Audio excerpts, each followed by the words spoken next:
Vibrant music teaching. Proven and practical Tips, strategies, and ideas for music teachers. You're listening to episode 13 of the Vibrant Music Teaching Podcast. I'm Nicola Canton, and in this episode, I'm answering questions from teachers about improvisation, finger dexterity, concerts, and note reading struggles. Let's dive in. This is a special Q&A episode of the Vibrant Music Teaching Podcast. So in these episodes, I answer questions from Vibrant Music Teaching members, from the Facebook group, from emails I get, and from specific questions that are submitted for the podcast.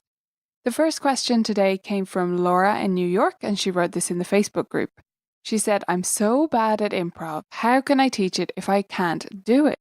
The Circle of Fifths Odyssey," that's a course by the way, "seems so cool. I have tried it on 2 students the first lesson, but I feel like I need to demo better to encourage them. Help, anyone?"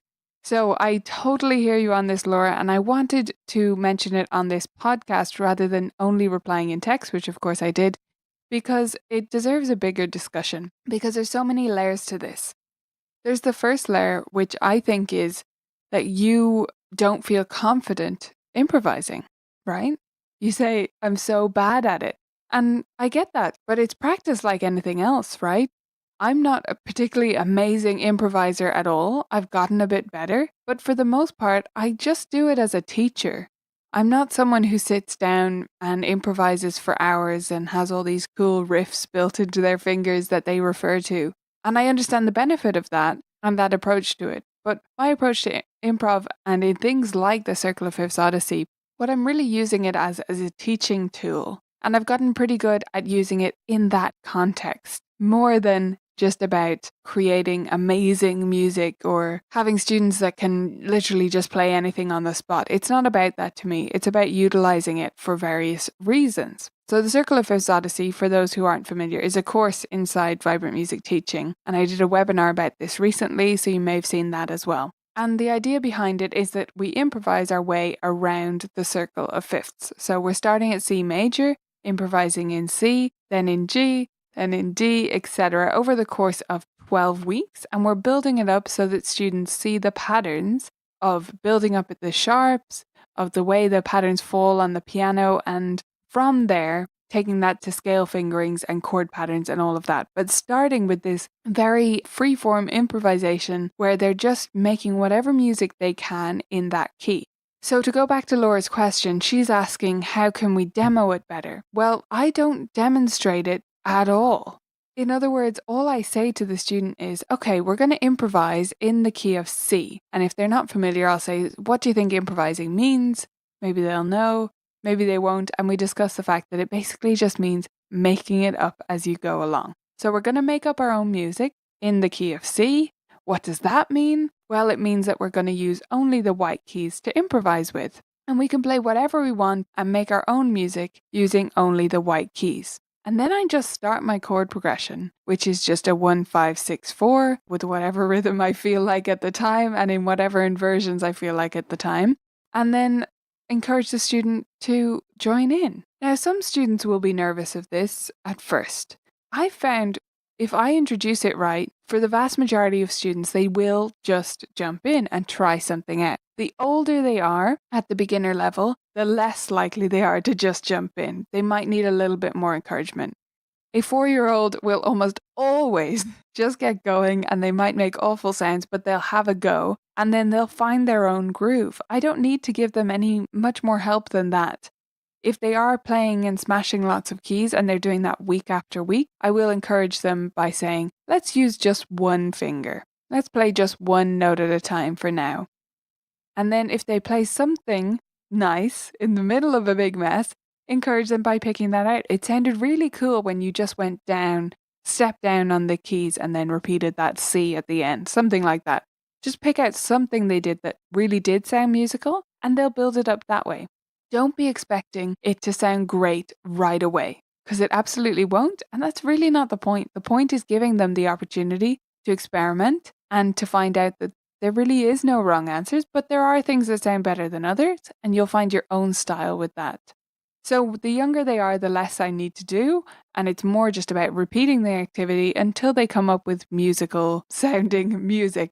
Now, older students, if they really are reluctant to jump in, one thing I love, which I don't have reason to use that much, but I do love this phrase. So Bradley Sowash, who's behind the Ear Eye Revolution blog and several other things. He has his own jazz books and all of this. Great resources. But anyway, he has this fantastic thing that he says. So if a student literally plays nothing, you set off with your chord progression and they play nothing, you still find something good to compliment them on and you say, oh, that was a fantastic use of rests there. Just to bring a little lightness into it, right? So it's just a little joke, a little playfulness. And, everything is improvising. If you choose to have a giant rest in a piece, that is improvising too. So if a student is very reluctant, one thing you can do is make a little joke like that and just encourage them to dive in, that there really is nothing wrong. But another thing that I will do is I'll keep my chord progression going, could even just keep the left hand going with just like single notes, just to have some kind of baseline. And I'll just pick out a few notes with my right hand. And on purpose, and partially because I wouldn't do anything fancy anyway, but on purpose, I do not do anything fancy here. I use just my finger two and I play E, D, C or something, right? Something incredibly simple that sounds like a bit of a song. It doesn't have to be amazing. It doesn't have to be some cool riff. And really, if you come into the right attitude, even a teenager, even an adult student is going to find that enjoyable to listen to, enjoyable to play, and musical. It doesn't have to be incredible 12-bar blues all the time. It can be simple. It can be a little melody that they make using a 5-finger position or something like that. So if you're worried about it not sounding amazing straight away, the number one thing I would say, Laura, is don't be. It doesn't have to sound amazing. It's about the experience of it. It's about the learning we're getting from it.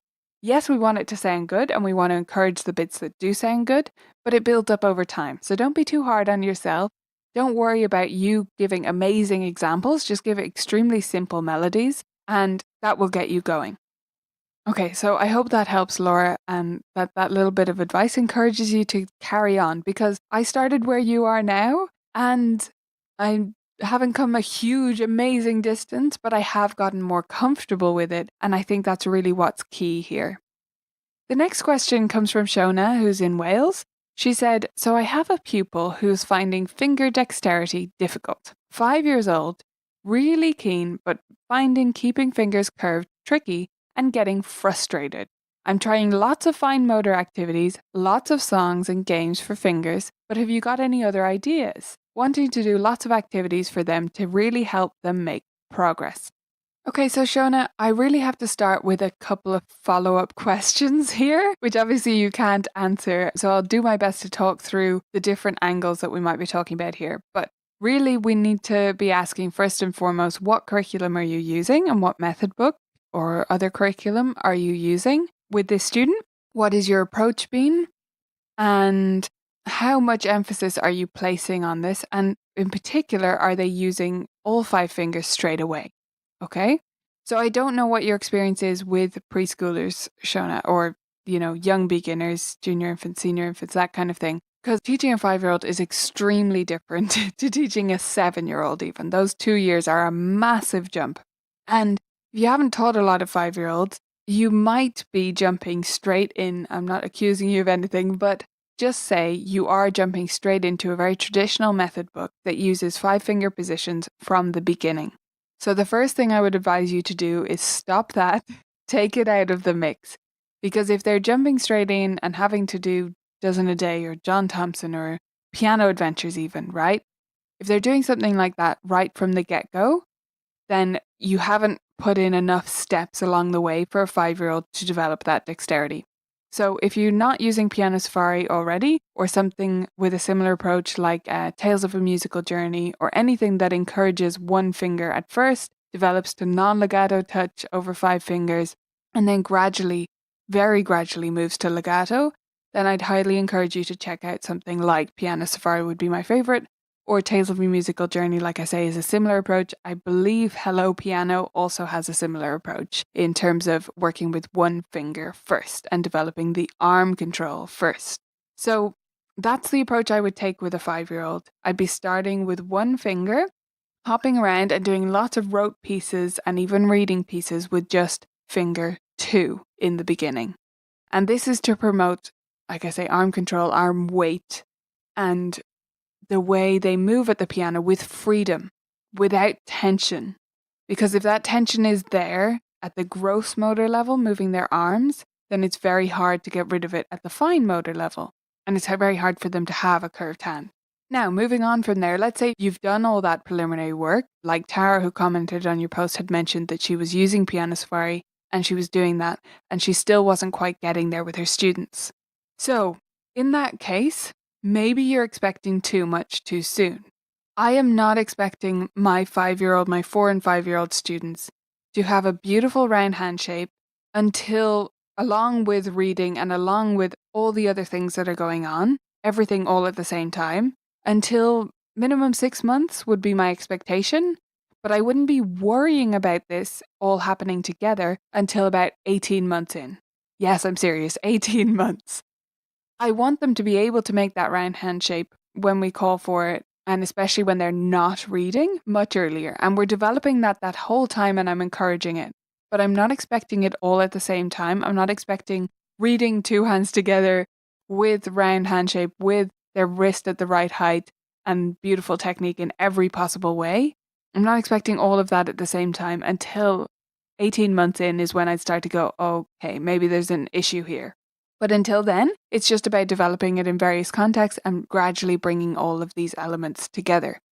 Now, you mentioned you're doing some fine motor activities. That's awesome. And games for fingers and all of that. So that's fantastic. If you want some more, and you may or may not have used these ones so far, but I'll make a few suggestions. First suggestion would be the finger rhymes, which are in the library. My students absolutely love these. They get such a kick out of them, and it really helps them to develop their fingers and also their sense of beat and rhythm, because they say them in this rhythmic way. So, for example, one is dancing fingers in the air, dancing fingers in my hair, dancing fingers on my knees, dancing fingers on the keys.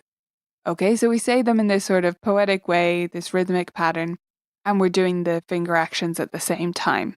And it gets them moving all of their fingers, and in some of them, they're moving individual fingers as well. So check out that sheet. That would be a great place to start. Other things you can do, of course, is things like wiggles and waggles, where they're moving one finger at a time. That's a finger number game. Finger number twister, where they have to isolate certain fingers, place them on the board, and various other games. And then there's things that just require fine motor control as part of the game. So Susan Paradis has a game where you clip clothes pegs onto either a letter to match a note name on the staff or a letter to match a key name on the piano.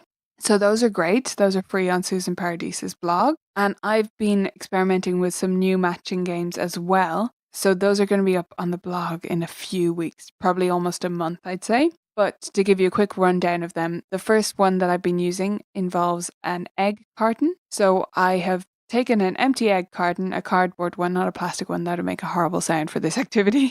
So a cardboard one, flip it over and cut little slits in the top. And then I've made cards which go on the side. They're stuck to the side. And then other cards which are on lollipop sticks, popsicle sticks to Americans, and those slot into the egg cup. So the idea here is it's a matching game, so it's working on, recognizing whatever we want, and I'm going to have several sets of these up in the library, like I say, in about a month. But they're also working on putting those through the holes, so it's developing that motor control that they need. Okay, so that's a little bit about motor control, but my inkling, not having seen your student or knowing too much about your situation, is that probably what's happening is not that they need that much more fine motor control work, like the separate games and all of that. Those can be helpful. But the big thing is managing your own expectations of what their technique should look like, and whether you should be expecting legato, whether you should be expecting finger 5 to really stand on its side tip or curve properly. In the beginning, I'd focus more on the round hand shape, not worry too much about the fingers bending backwards in a 5-year-old, okay? In a 7-year-old, I'd be very focused on the firm fingertips. But the big thing that I want to establish in the very beginning of having their hand in a 5-finger position is wrist at the right height, bridge not collapsing. That's the knuckle joint, right? If those two things are happening, then we will emphasize the firm fingertips more. Making sure they're bouncing from their arm, not trying to push with their fingers. I hope that helps, Shona. And if you want to give me more follow-up details or let me know if I've gone down the wrong path with this discussion here, then do let me know in the group. The next question came from Rebecca, also in the group. She's in New Mexico and she said, I'm doing a winter concert this year. I teach voice and piano, so it's combined. I have people doing ensembles, piano duets, some piano players accompanying singers, etc. Since it's less formal than the end of year recitals, I have decided that I'm going to perform as well. My question, for those of you who perform as well as your students at concerts and recitals, when should I place myself? Beginning, end, in the middle of somewhere? I know I'm overthinking this, but I want to 1, not intimidate but inspire, and 2, show the newer parents that I'm a performer as well. So I love this question from Rebecca, and I really enjoyed the discussion that it prompted. I think she got some great answers, but I wanted to take it onto the podcast here because I just think it's a great thing that comes up quite regularly. And I've missed out the start of her post there, but she actually mentioned not wanting to be controversial because she knows some people don't agree with playing at student recitals. I don't think it's a huge deal either way. I used not to do it. I do now because one piano mum specifically asked me or, sort of goaded me into it. She said, oh, we never get to hear you play or whatever. And I said, all right, I'll do it. I think she's right, putting myself through the same thing, especially as someone who is a very nervous performer, mostly because I didn't have to do it until I was 16. I really wasn't in any concerts, or I never had to play in front of anyone except an examiner, which is a very different situation. So I always have been a very nervous performer. Most of my students who start doing it at a very young age are not at all. But I think she was right in saying that, I should be getting up there with them. So I've started doing it just at the end of year concert, not at the middle of the year concert. And I think that's a good balance for me and for my studio. So that's the way I'm handling it for me. Now, of course, I'm playing duets and all of this at every concert. But for the solo performance, for the bit where just I'm playing, I choose to do it at the start. I think there are good arguments both ways, and I'm curious as to which way Rebecca goes on it. But there are good arguments either way you look at it. I choose the start for several reasons. Number 1, I do not want to wait through the whole concert knowing that I have to play.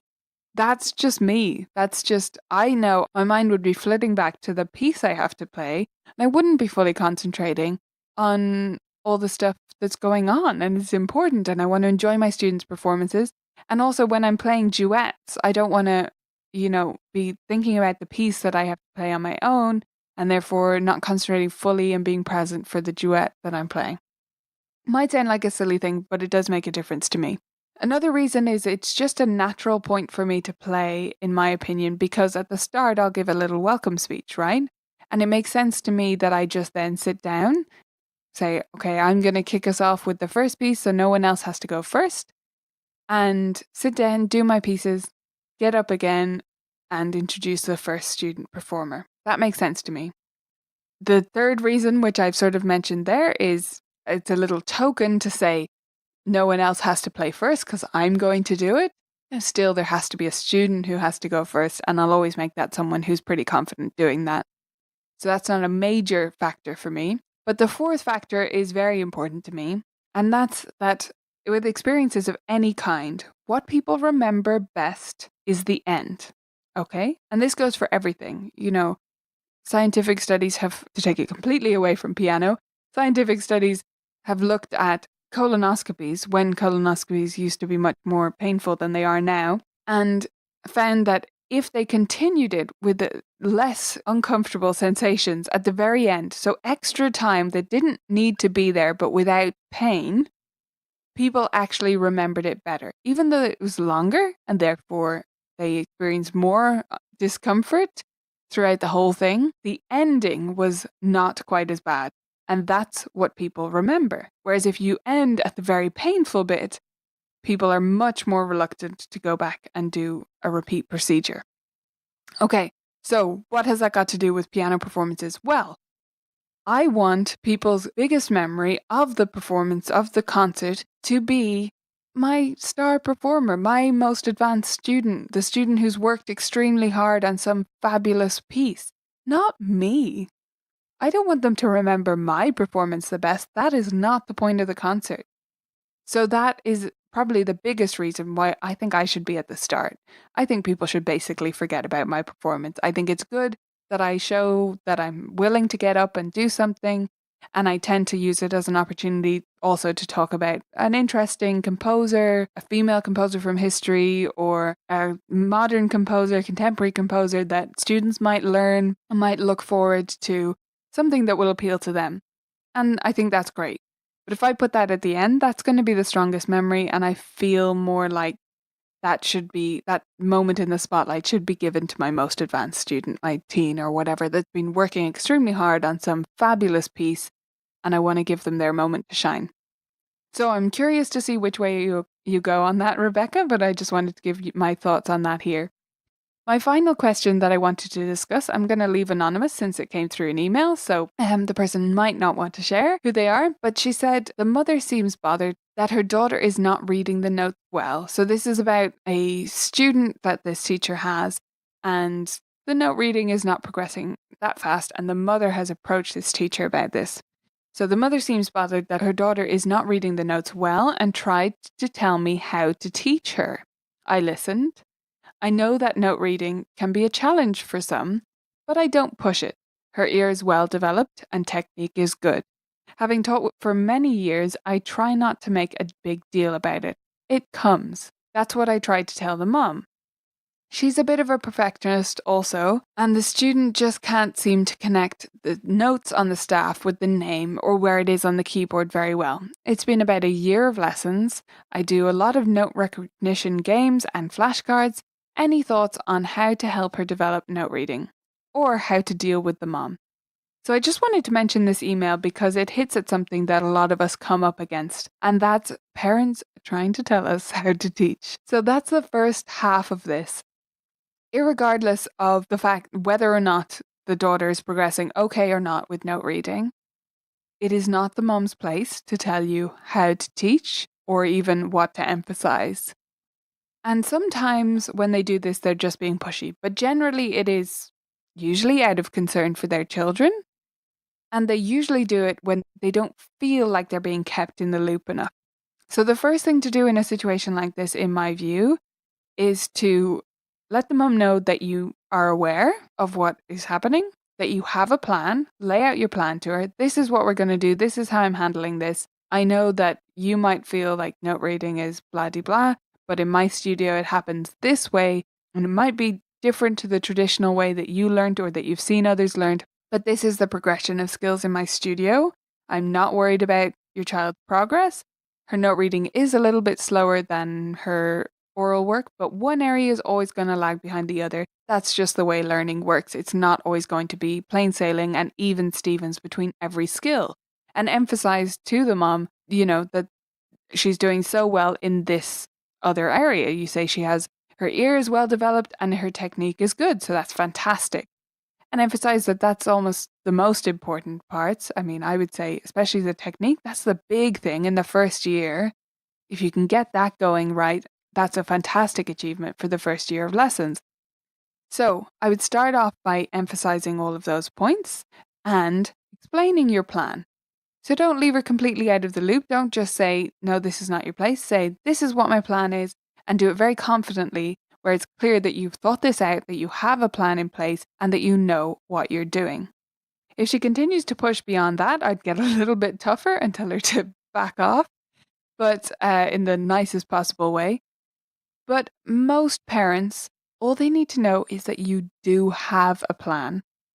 You know what's going on, you see it too, and you're not concerned, you're not worried about it, you have a plan for tackling it. The second half of this, of course, is how you actually tackle this issue. So it seems she's not relating the notes to the keyboard. So I would suggest games such as the piano puzzle, lions, tigers, and bears, even key clamber, take it back to the piano key names. Just make sure she definitely can easily find each piano key. So key clamber, music alphabet memory, anything like that. And then just keep relating things back to the piano. You also might like to check out that section in the piano positions clinic. So you could look at actually the octave disorientation videos. Even if that's not what's happening, those would be good suggestions for how to help her navigate connecting the two things to each other, the keyboard to the staff. But it sounds to me, for the most part, like you're not actually worried. So those things might be helpful if there's some underlying issue in your view.